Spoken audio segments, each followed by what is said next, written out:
All good.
Hi everyone, thanks for joining us. We'll be with you in a couple of minutes. If you do have any questions, please do put them in the comments section, and we'll be back soon.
Hi everyone, and welcome to the 4th edition of Sky Betting and Gaming's Virtual Career Spotlight.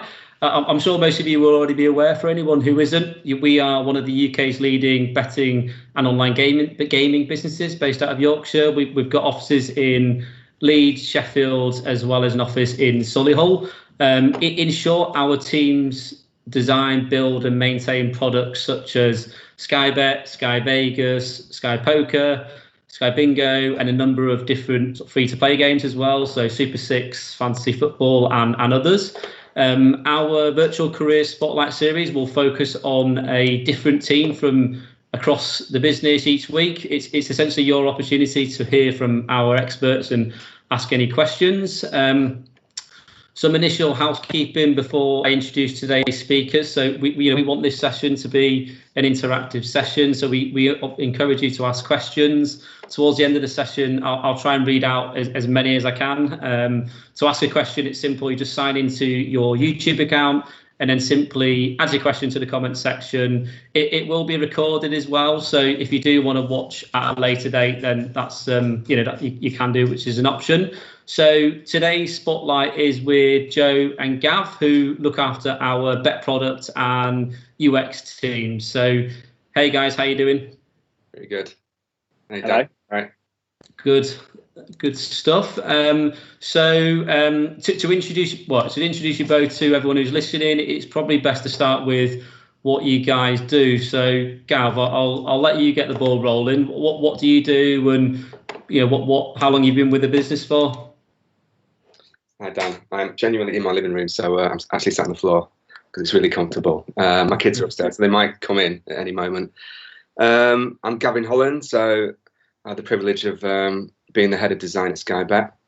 So I lead what we call a multidisciplined set of digital creative people. So there's ranges from UX people, UI people who do a lot of work on the front end of the app and the stuff that we do. And what's called UX architects as well. So a team of roughly around about 10 people of multidisciplined creative disciplines. Me, I'm very much an old timer in the industry, hence the lots of grey hair. Work for the likes of Orange, Capital One, BBC, agencies back in Manchester as well, Code, Computer Love and Building Blocks. I'm from Manchester, so I must admit I'm not missing the commute every day, which is the one good thing about being in isolation. I've got two daughters. I'm probably the world's oldest DJ, I think. Embarrassing dad to the max. And I've been with SBG probably just about over a year. So relatively new. So that's me. Yeah. Joe, you've been here for much longer than Gav, haven't you? I have. I think I'm a relative lifer in comparison to a lot of people in the business. So hello everyone. I'm Joe. I'm the Products and UX Director at Sky Bet. In noddy terms, I get to work with a big range of skilled sets of teams, individuals, and we between us build the best products and experiences that we can do for Sky Bet and Sky Games.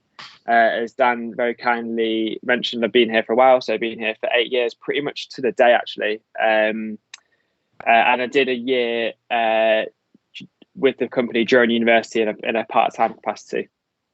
So that's a bit about me. I don't have any kids. I'm sat in my spare room, which I've had quite a lot of comments about, ranging from the decor is quite nice to it's quite tidy, but it's very hastily put together office and makeshift office. Good. And Gav, how are you and your teams right now? How are you keeping people engaged in sort of the current climate? It's varied over the time that we've been off. Actually, I think the first few months people were pretty cocky, thinking this is great, and I think design is able to work at home. Really, I think we're one of the teams that is set up pretty well to work at home. To be honest, some of the collaborative sessions we've had to find like really creative ways of still getting that collaboration into projects, but pretty good the first few months. I think what we found is we've had lots of kind of ups and downs of fatigue. I think brought on by too many video calls. I think what I've learned is not to kind of overmire people with too much communication. So I think when we first started, there was probably too much communication. So we catch up maybe 3 times a week, which I think is probably about the right time. Just some of the more interesting things. I think everyone's been doing the quizzes. We've had quizzes on Tiger King, Scunthorpe, where I'm from, my hometown, Middlesbrough, cycling, Harrogate. lots of what you would think of incredibly boring topics that we managed to bring to life. The quizzes. I think what's interesting is we've reverted back to old school stuff recently, which has been quite refreshing, but quite normal stuff like actually talking to people on phones and on mobile, which became quite a well, we brought that back in last week and everyone really enjoyed it. So lots of different ways of engaging people with different things. A lot of focus on well-being, I think, has been our focus, but bringing back the old school things has been a focus for the last. Yeah, good. And are you looking forward to getting back into the office? I'm not looking forward to getting back on the M62. I'll tell you that much. From Manchester to Leeds, but yeah, I think we're looking forward to, because we're a team built on really healthy and good collaboration with other people around the business. So I think we're missing that a lot, and I think we're genuinely kind of missing each other and bouncing off each other in terms of showing each other the physical work and putting things on the walls and making things a bit more visual. So yeah, I think we're definitely looking forward to seeing each other. I know work will have definitely changed because of what we've been through in terms of how we and possibly more flexible home working as well. Yeah, good. So, Joe, I mean, I guess you've been with the business for a while. You've seen it grow significantly over those years. So, product in UX is just one of many tribes within Sky Betting and Gaming.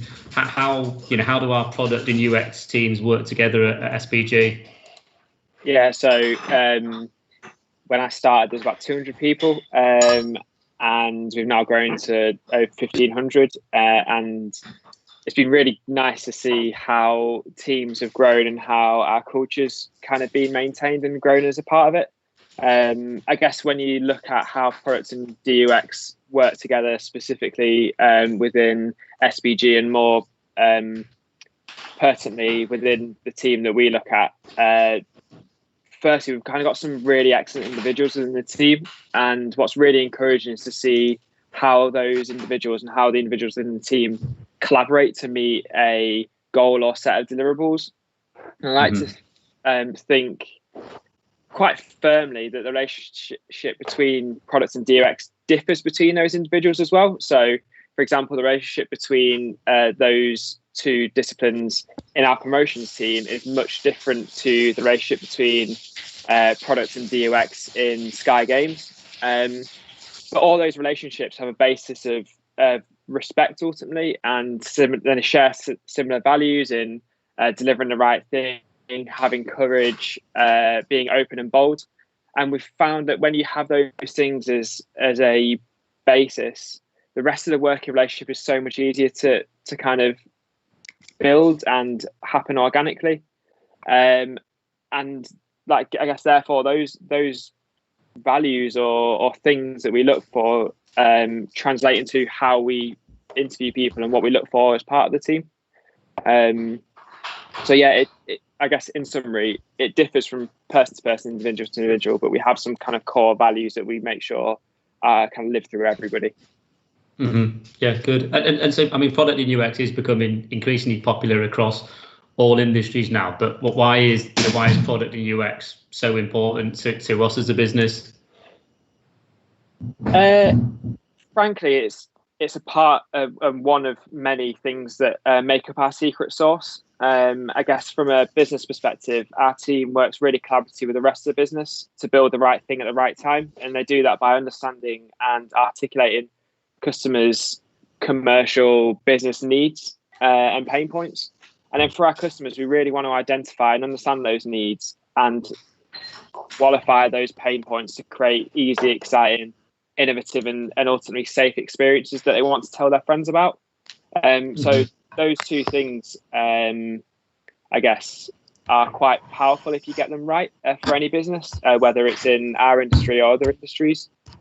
And I guess as a group, we'll be successful if we focus on delivering or developing like a clear results focus. So like defining what success looks like, measuring learning against that, which is Products 101, being a catalyst for innovation. So whether that's sharing knowledge between Gab's team and Graham's team, who's Gavin's equivalent in product, or across the business, driving change and then building trust between our team and outside of it. So all those things make product and UX quite important in the mix of what we do and how we do it, because it takes in all those inputs from various people around the business and hopefully comes out with an output that is good and users want. Mm-hmm. Yeah, good. And Gav, I guess you've worked in a number of different businesses. Can you talk us through the design and UX process here at SkyBet, and I guess how that's different to to previous companies where you've worked? Yeah, of course. I think the way it works in SBG is it's a fairly optimal setup, and I've seen this replicate in quite a lot of companies. We have a centralized team, so we have a centralized kind of design function, and we tend to sit together for a portion of the week to work on processes and so forth, and like cohesiveness of the team, which I think is really good. I had to fight tooth and nail to get a design area, which we got, which we're hanging on to, because I think it's needed, particularly a design function, to have like an area where you can work together and really focus on your work and focus on those things. But then we democratize our people out for a large portion of the week to all the different what we call squads. So each of those squads focuses on like different aspects of the product. So, and that works really well because the team gets to work really closely with their other stakeholders. So in each squad, you probably have a product owner, a developer, and lots of other people that could. So that works really well.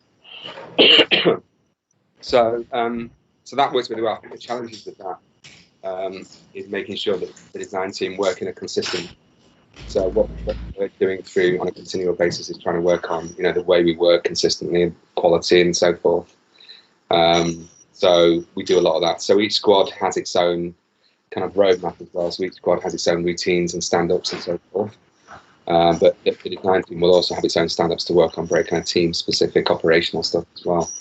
So that's kind of works from a process perspective. It probably won't differ an awful lot to a lot of other typical kind of design teams that I've worked in. It's very much kind of a 4-step process. You'll have a setup stage. Very noisy dog. Is that yours?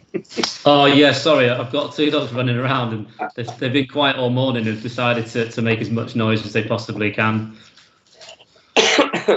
So we have a setup stage where we put a lot of importance on working with the other teams as early as we can to put what we call like the baseline information together.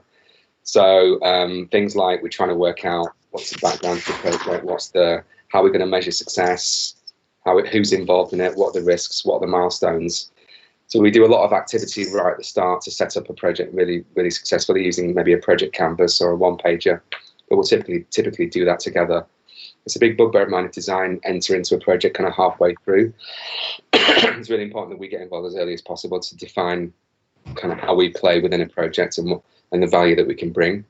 So we do a lot at the setup stage. The second stage is all about called discovery. That's what kind of drives decision making within a project. So typically at that stage, we'll work with all the people involved in the project to get as many insights as we can about the current state of play if it's a particular project. So we'll look at all the back-end analytics. We'll try and get our hands on insights, any insights to do with what's worked on that particular piece of product before and how it's working now. We might do a little bit of landscape analysis there where we'll look at what else is happening in the sector for that particular piece of the product. But we'll also we might even look wider in the particular digital landscape of how other people approach something like that. And at this stage, excuse me, get a horse. We might do something called ideation at that discovery stage as well, as where we'd work with lots of other stakeholders in that project to develop a range of ideas that we can then prioritize and then take forward as part of that project as well. The design phase will probably look to build a model based on one of those ideas that we've developed previously. So using typical software that we use is things like Sketch, which is the digital software that we tend to use. We use design systems as well. So to put a a model of a particular idea together, we have what's called a user interface kit, which is basically the jigsaw pieces of the finished thing that we can use to build it really quickly. So we'll do a lot of things at that stage to kind of build a model that we can then put into testing. So we have lots of different ways that we can test. So we can take it into a lab where we'll test it on actual customers. We have various different testing things, remote testing tools, one called UserZoom, where again we'll put that into testing with customers, but from a remote perspective. What other things have we done to test? We've even gone into local pubs to test. That's called guerrilla testing, where we might have a little model of something that we want to get out there and gain some quick feedback. So we'll go out to a pub and offer people, a pint to come and have a play with a certain model or a prototype that we're developing. And that's actually been really successful, where we've gone into kind of local establishments and got very quick fire feedback from people. So that's all about kind of design stages, all about developing a visualization of what we're trying to do, and then in some way kind of validating that and testing it with real people.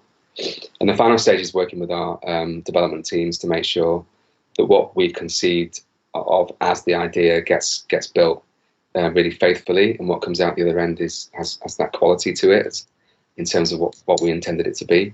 So the setup, discovery, design, and deliver are generally the 4 ways that we step through a project in terms of process.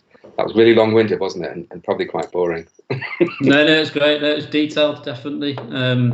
But so innovation is at the heart of our business. Joe, what do our product teams do to ensure we're continuing to be at the forefront of the industry?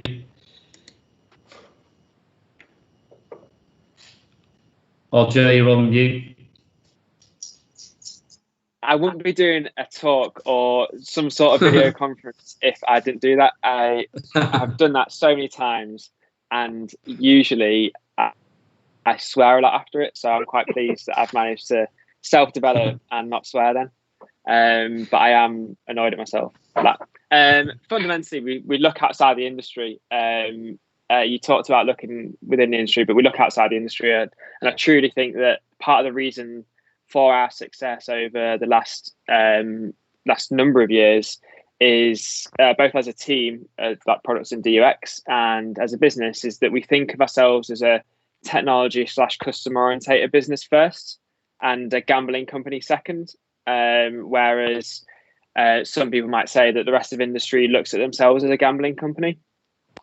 That means that our teams see our competitors, and therefore the stimulus for what we do and how we do it being outside of our industry, and thinking about how people use their time and spend their time on phones, etc. That actually our competitors are news sites or news apps or Candy Crush and things like that, and we've got to build an experience, an innovative experience that challenges that and tries to gain the right and safe amount of share of time, I guess, ultimately.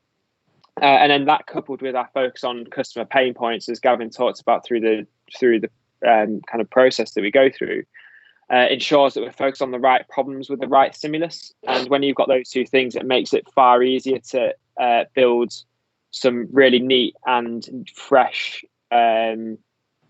innovations, ultimately, whether they're big or small.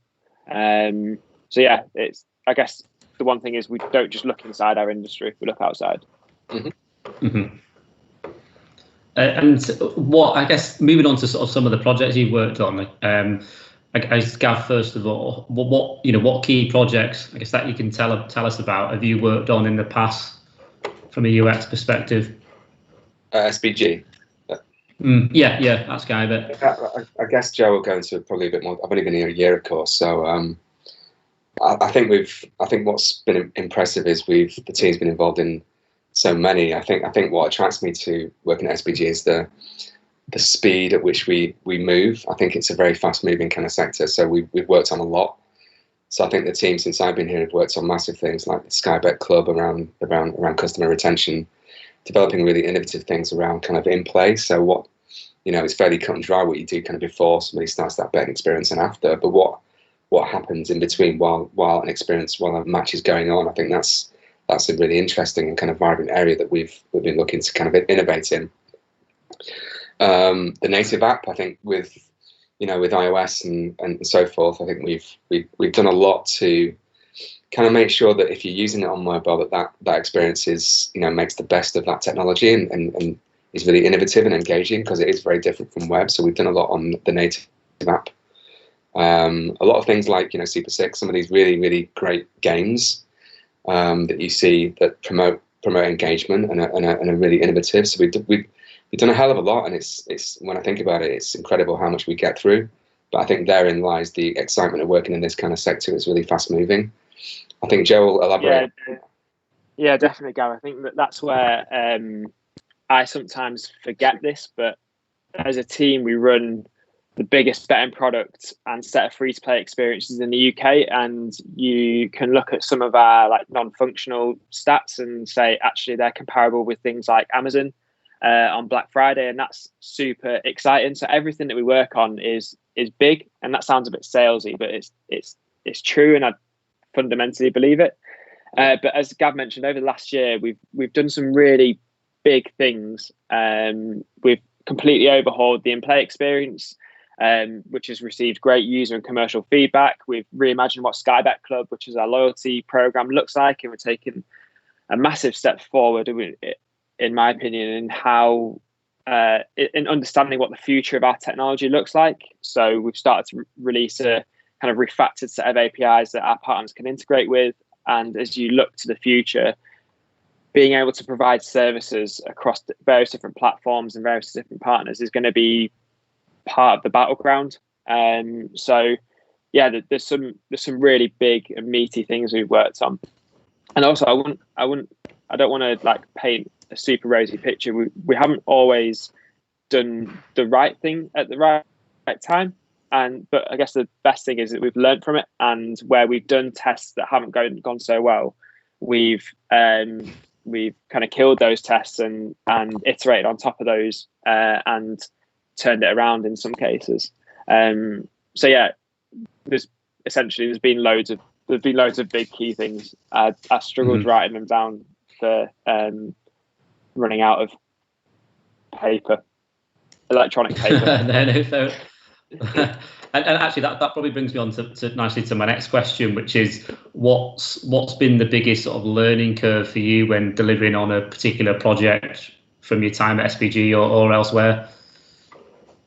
I'll jump in this first, Gav.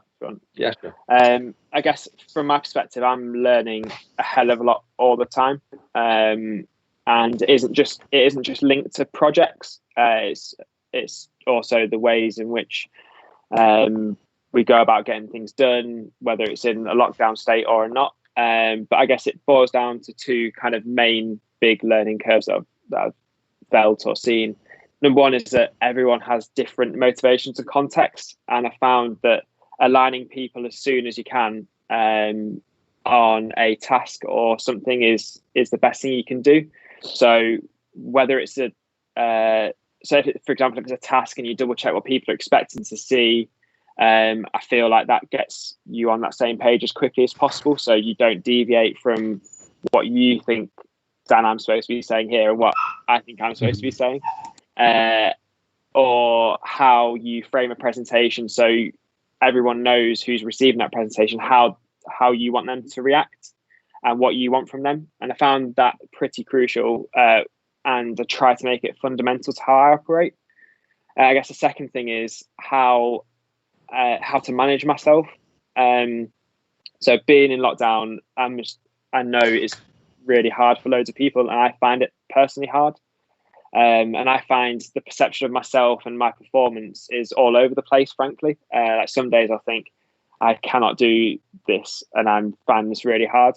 And I've spent a bit of time with it, and I think I've pinned it down to I'm not able to easily get the things that bring me energy, i.e. seeing people is something that I quite like. As part of, I just like doing it. I like just seeing people having a chin wag with somebody, and it's quite hard to do that on a Zoom call. And I read into a lot of body language and non-verbal communication, and that is also quite hard on a video call. So those two things around understanding everyone's got different motivations and contexts, and secondly, how I manage myself have been the biggest kind of learning curves. They're not specifically tied to a project, but they impact projects, I guess. Yeah, no, it's really interesting. How about you, Gav? What's your biggest sort of learning curve throughout your career? Well, career is a big one, crikey. But SPG is, I've learned a lot since been at SPG, I must admit. There's three key things I have to really think about this, but definitely three. In leading a design function is making sure that we have like a seat at the table early enough in the project that we can add value. So I think we've done a lot to try and get design involved at the beginning, where we can start to define how we work within a project, and to be really pragmatic and flexible about the way we work as well. It never works when design's striding somewhere and so and design are really idealistic about the way we work. So because SPG is so fast moving, I've learned to have a process, but to be really flexible and pragmatic with it, because that's the way we earn the right to work with other people and get our place within the process. Be individual about my management routines as well. I think it's quite easy for a manager, having managed 15 years plus, to be quite robotic about the way he manages and think that it's the same everywhere. But I think being really individual with management routines, even asking people, what do they want from one-to-ones, where do they want to do them, how often, I've learned to do that increasingly more. At SPG, I've had to do that. I think just to be individual with the way I manage my routines, and not to be so set in my mind about how things work. So that's been a learning curve. And just to be really inquisitive, when you don't be inhibited by not knowing much about a sector. I didn't know anything really about betting and gambling, but it's to give yourself time to really understand the business and really immerse yourself in it. But don't let that be an inhibitor to you working within a particular sector. So I've learned the importance of really kind of immersing myself and giving yourself time to do that when you first get into a business. But don't let it inhibit you in terms of working somewhere different. So those three things really. Yeah, no, good. So I guess a bit more of a deep dive spotlight on you guys. My next three questions. So Joe, I'll ask you the first one, which is probably quite a difficult one. But what's the worst advice that you've ever been given? So I'm going to try and frame this as positively as possible. But if I don't quite land the point, just give me a shout. So I think I've been really lucky and blessed that I've had some really great people around me, both in work and out of work, with some really good role models and some great penny dropping feedback sometimes. But I think the times, if I try to look at it negatively, the times where I've had advice that centers around me fundamentally changing who I am is where I get a bit torn. So I'm a probably overly a super ambitious person, and that's part of me and that's part of my strengths. And I expect a lot of myself, and I expect a lot of others. And where I've had feedback that I should be less ambitious, that kind of leaves me thinking, do I have to change who I am? And I've always arrived at the place where I shouldn't change who I am, and it should be more about how I harness that ambition in the right way. So I don't disagree with some of the sentiment around that bit of feedback, but it's more in the framing of it. Whereas I think you can still say the same thing around ambition by just saying, how could you harness your ambition better in this situation? So I think the worst piece of advice is anything that centers around fundamentally changing who you are. Because I think everyone's got great strengths, and using those strengths to cover your weaknesses is better than trying to necessarily work on your weaknesses, personally. Yeah, that's a really honest answer, that, Joe. And Gav, what are you most proud of? What are you most proud of achieving in your career so far? Blimey. I think three things. Yeah, probably three things I can think of. I guess coming from quite humble upbringings, from the streets of Scunthorpe, having been working in a job, which I never really expected this, but having the opportunity to work or to be sent all around the world to do my job was something that I didn't anticipate. So, I've been to Detroit, San Francisco, Colorado, New York, all over Europe to work with lots of different types of people. I think that's been an unexpected and surprising benefit of doing what I do. Really proud to have been given the responsibility to work for people like SBG and Capital One and Orange to lead their teams. These are, huge, successful, amazing companies. So being given that responsibility is always a massively proud thing when you get the job. My parents have no idea what I do still, but I'm quite proud of myself. And this sounds really cheesy, and I might well up, but managing people that I can see have gone on to do bigger and better things, I think it's always been a proud thing. I always say to my team, I really want to set my team up to succeed, not just at SBG, but in the rest of their career as well. So I think the older I get, the more happier I am about setting people up to really succeed. And I think that really makes me proud when I see them kind of out and about, wild, working at different companies as well. That makes me dead proud. So those three things. Mm-hmm. Yeah, great. And Joe, I guess apart from stating the obvious in terms of the situation we're in at the moment and the fact that we are such a fast-paced business, what are your biggest sort of day-to-day challenges? So there's one very product-centric thing, which is and DUX. I think it's a problem across many different teams, but just prioritizing the right thing at the right time. And there is no formula, there is no way of doing it that's right. You just have to work out what's right for you. But personally, I think number one is my time. I am okay at time management, but I could be better. So that's a challenge, and I want to speak to as many people as possible. So my diary looks like when you get to like, if you've ever played Tetris, but you get to that level where it's just like you don't see anything apart from just the blocks. That is just my diary. So I need to get a bit better at managing that. And secondly, it's kind of linked, but make sure I'm being kind to myself. So as I mentioned earlier, I've got quite high expectations of myself, and sometimes when I don't meet my expectations, I'm the first to beat myself up about it. And this is a situation like COVID, not this call, but this lockdown situation is hard on everyone, and I just need to be a bit kinder to say you're dealing with something that you've never dealt with before. Position it as a bit of a learning curve, linked to kind of your earlier question. So they're probably my biggest challenges. One, from a product perspective, how do we pick the right thing and instill that kind of change within the team? Two, my time, and three, making sure I'm being kind to myself. Mm-hmm. Great. And I mean, there's lots going on within Skybet at the moment as a business. What are you looking forward to the most, guys, over the next sort of 12 to 18 months? So I think, Gav, feel free to chip in. I think from my perspective, it's how the world will change, and I'm talking about this not in a COVID buzzword way. I'm more talking about how technology is going to change. So you are starting to see the adoption of 5G. How is that going to change the way people interact with different products and different services? And therefore, what's going to be a knock-on effect on user needs and behaviours?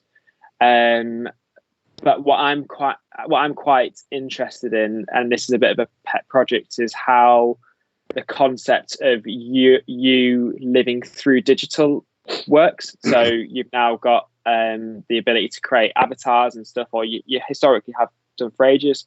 How that kind of manifests over time. So you've in essence got like a second digital life.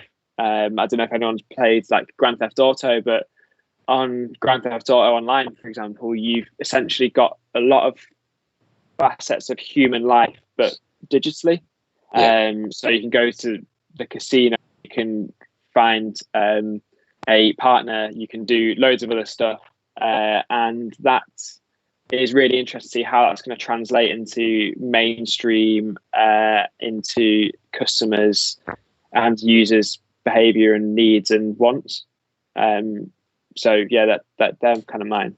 It's a couple, yeah, all of those, yeah, they're great. I think a few from my perspective as well. I think with a kind of customization and being able to personalize the experience for people, I think a particular cause of my team is around kind of safer gambling and making sure that we use UX and so forth for good, and we're able to design experiences that really kind of help spot vulnerability in customers. I think that's really important to us, that over the 12 to 18 months we use our platform and what we're doing to really help spot vulnerability and create experiences that help people succeed and prevent them from failing and spot that vulnerability. So that area of doing that, and I think is something that we're really focused on. And I think from a team perspective, the umbrella of companies that we work within is getting larger and larger. So with that comes like a bit of an economy of scale, where we get to work with other teams and other professionals to share more and develop best practice and learn from other people. So I think that comes with working in any bigger company. You get to work with such like brilliant people.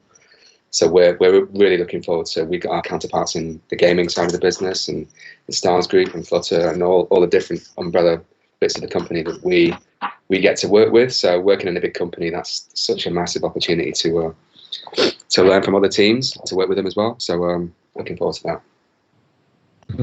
Great. And how did you guys get into products and UX, and what advice would you give someone who might be interested in forging a career in this area? So I'll just be really honest. I kind of fell into it. I'm not going to lie. I didn't really know product was a thing when I went to uni. So I did a marketing degree at university at Leeds, met at Beckett.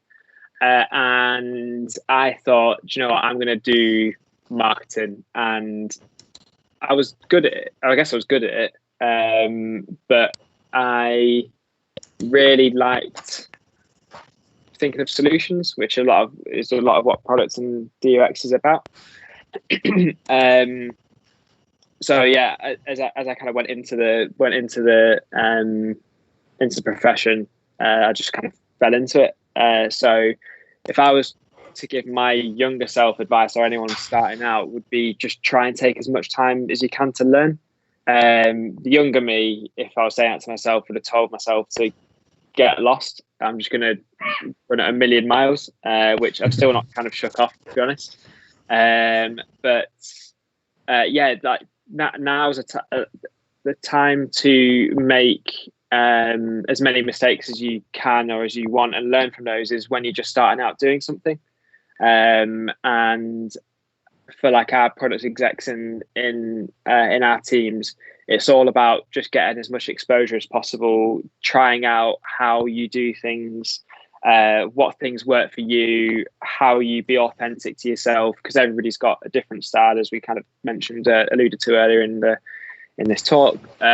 So yeah, try and learn as much as you can. Try and find your own voice and authenticity, and just enjoy it. Like, if you don't enjoy it, do something else. That sounds really flippant and a bit nasty, but you've got to enjoy what you do. And life's too short to be doing something you don't enjoy. Definitely.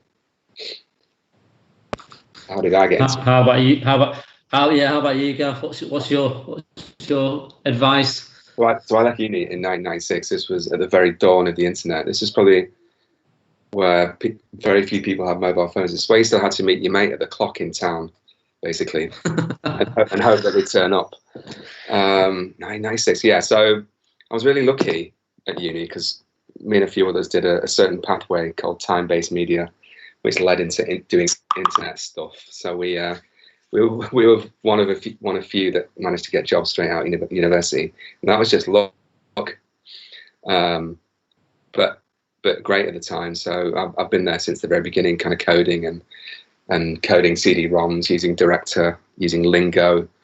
So I think that, but there are some things that still kind of stand true from getting into my kind of thing, design, UX, and so forth. I think learning to code was a really, really good thing to do, because it gave me an understanding of the building blocks of the web and apps and so forth. So I think that's always still being in good stead in terms of learning, as well as the creative aspects, learning a bit of the technical stuff in the background. So I would definitely recommend learning some aspects of coding, because it helps you understand the parameters that you're working within. What did I do? I think it's hard for designers because invariably they're quite introverted. So you have to really force yourself to get out there when you're starting to forge your career in this. I would say attend lots of meetups, talk to people, get out there, and there's the NUX meetups that happen on a regional basis. I know there's one in Leeds, there's ones in Manchester. Try and get your breaks somehow. Try and attend these meetings, these meetups, which are generally free. A lot of them is free. You can pitch up and hear different talks, but talk to various different people, and make some bold decisions. If you're living in a very, very small town with not a lot of digital things going on, you might have to move. You might have to bite the bullet. I know at one stage I had to move to London for a period of time to work in different kinds of places and so forth. But think about making some of those little bold decisions as you go, and trying to immerse yourself somewhere that has quite a good digital scene. Manchester, Leeds has got a great one. Sheffield is really good. Birmingham, London. You might have to move to work in lots of diverse different places. But certainly try and get that break by just talking. The meetups are always really interesting as well. There are lots of diverse topics. So try and attend as many of those free talks and online things as you possibly can. Mm-hmm. Yeah, no, that's great. And so, I mean, I think that's probably about it from questions from me. We've had a number of questions sent in by some of the viewers, so I'm going to open it up to the floor and work my way through the list. So one of the questions, interested to know if you've had any new product launches since March or pending. If so, how have you managed to make that work in this current situation? Can I take that, go? Yeah, go for it, mate. So yes, we have. And I wouldn't say they're necessarily like new product releases, more like new feature releases that we've done on various different pages and parts of our site. So we've had like a couple of Apple releases done as well. I guess it's quite challenging because the user behavior is very different now to as it would be in inverted commas normal times. Yeah. So we have to be really careful, and our products and our analytics, BI, and our conversion rate optimization team have done a really good job in kind of quantifying that. So when we're releasing, we're not necessarily looking for the same amount of validations we would in normal times. So we have to be mindful of that when we're looking at what the impact is and playing that forward into what we might do in 6 months' time, 12 months' time. But in short, yes, we are still releasing some stuff.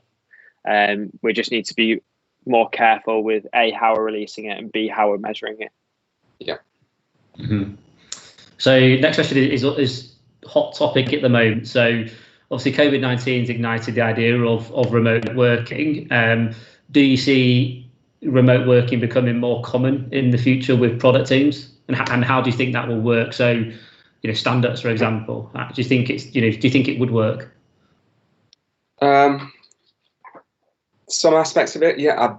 I'd certainly, I can't speak for the whole company, but I'd probably like to see us adopt more flexible working. I think there are certain aspects of design that have already started to adapt to more flexible working. The what we call remote testing tools are becoming a bit more prevalent. This is where you can test your tools, from the comfort of your own home with a remote load of users and customers, which you can do at home. So you don't have to be in the laboratory doing your testing. So there are aspects of design which work really well from a remote perspective. I think from a management perspective, I think I do struggle with some of the kind of finer aspects of one-to-ones and personal development, because you can only get so much from a phone call or a video call. Sometimes it's about body language and being a bit closer to your people. So I don't think I'll ever be completely working at home, but certainly my team have probably been okay. I think we've survived and found a way to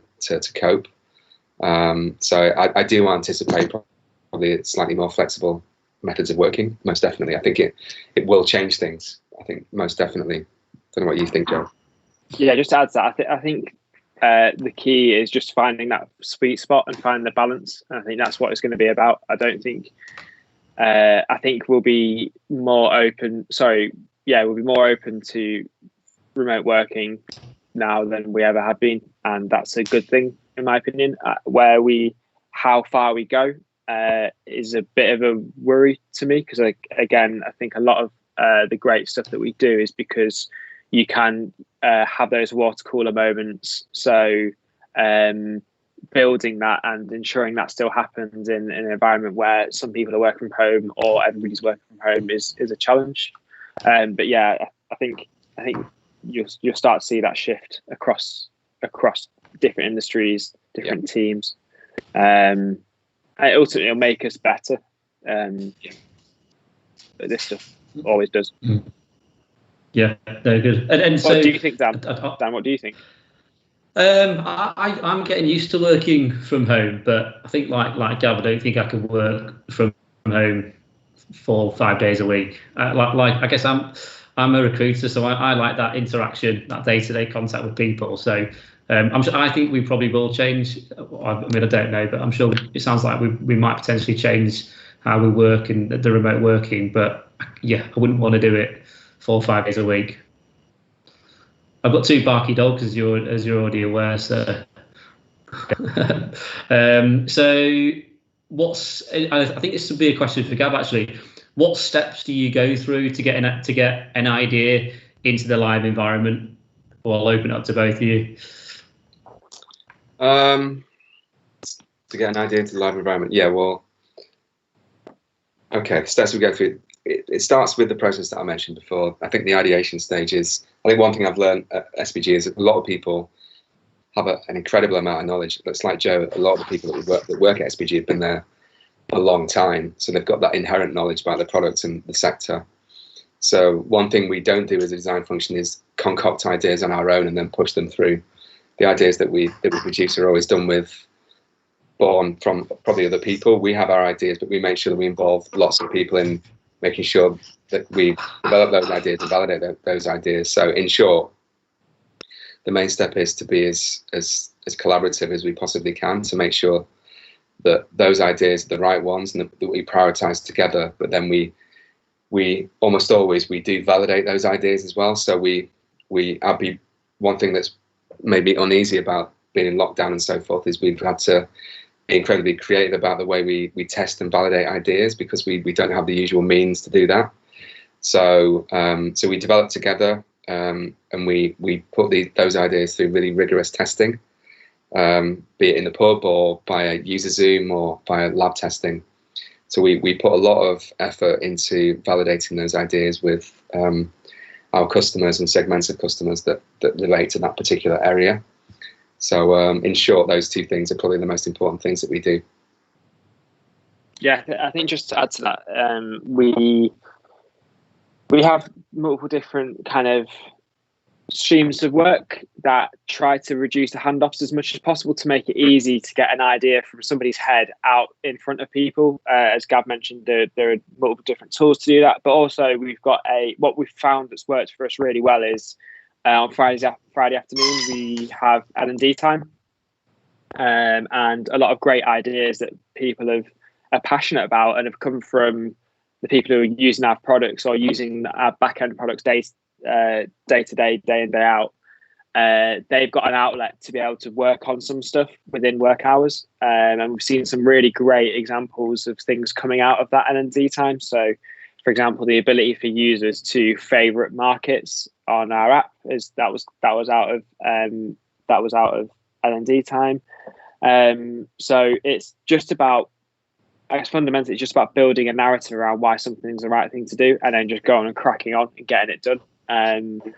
It's a bit of a buzzword, I can imagine, in when people are talking about different businesses, but there is really a kind of can-do attitude and a willingness to do new stuff here.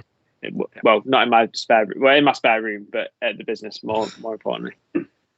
Yeah.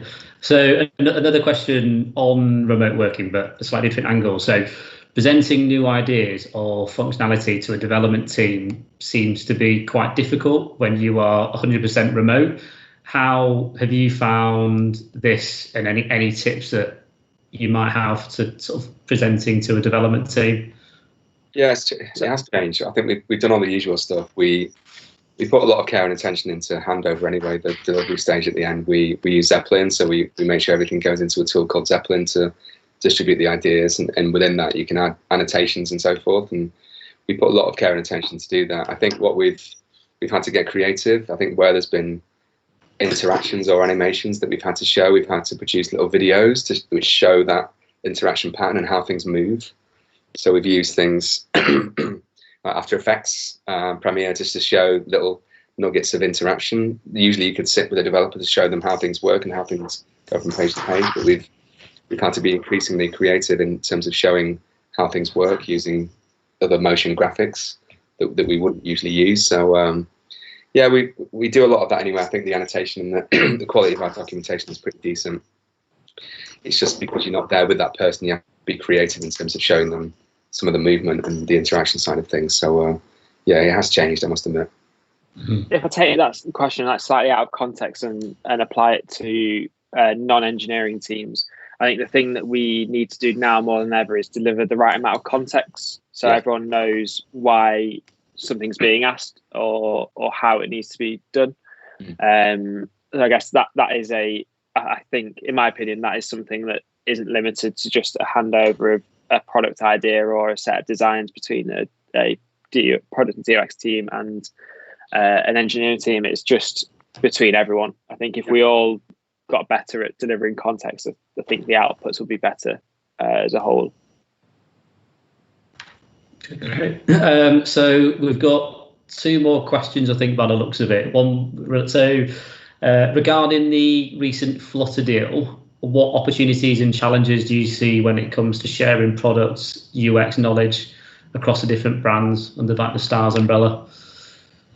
You may or may not be able to answer that question. I'll take that. So I'm absolutely stoked about this opportunity because Paddy Power, Betfair, FanDuel, Jarabet, the brands that they operate, they are executed to a really good standard, and there are going to be numerous things that we can learn, whether that's practices or insights. So I'm really excited when it's the right time to share that learning and understand what that means. If that question was getting at, which it might not have been, how do we think all those products and brands play together in different territories? It's not one that would be appropriate for me to answer now, and even if I could, I don't know the answer to it. But I think from my perspective, the overriding feeling is it's a great thing for our business. Diversity of thought is a good thing, especially in product and DUX. Yeah. And this should bring that. And I think everyone I've spoken to is pretty excited about it. It's obviously going to be unnerving for certain people, and that is natural. But I think that's part of the role of myself, Gavin, and Graham, who I've previously mentioned, as part of our role to help everyone deal with that change and manage change in the right way. So yeah, I think that answered the question, Dan. Yeah, no, that's great. We've got one final question actually, which is more specific to sort of your, I guess, management skills really. But how do you think you will adjust to working with junior members of the team who may need more support when starting out in their career? You can go, Gav.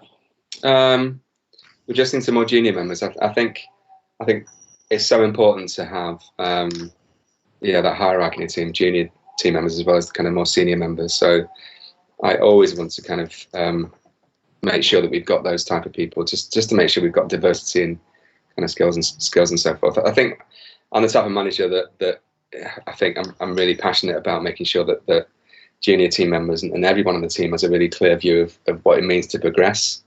So we put various tools in place to make sure that I really help people and make it clear to junior junior people on the team what it means in terms of behaviours on the team and what it means in terms of skill sets to move up.